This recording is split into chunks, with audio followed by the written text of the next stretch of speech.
Alors, vous voyez comment on se fait duper quand on ne se préoccupe pas des lois.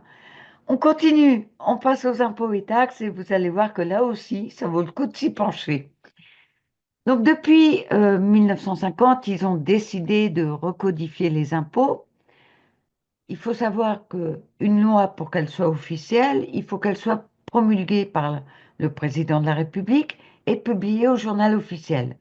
Pour les impôts, il devait y avoir une partie législative créée par un décret le 9 décembre 1948 et cette partie législative de servir de loi qui rentrait en vigueur le 31 décembre 48.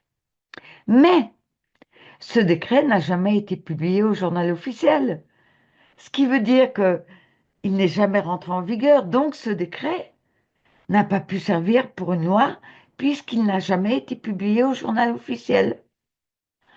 En fait, il aurait fallu que ce décret du 9 décembre 48 soit ratifié par le Parlement pour que la loi rentre en vigueur.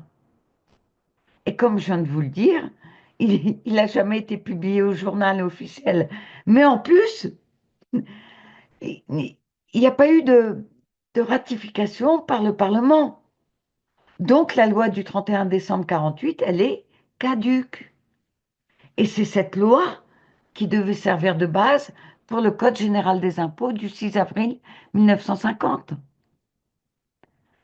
En plus, si on se réfère à notre Constitution, l'article 34 dit bien que c'est une loi qui définit l'assiette, le recouvrement des impôts de toute nature, c'est-à-dire toutes les taxes, la TVA et tout ça.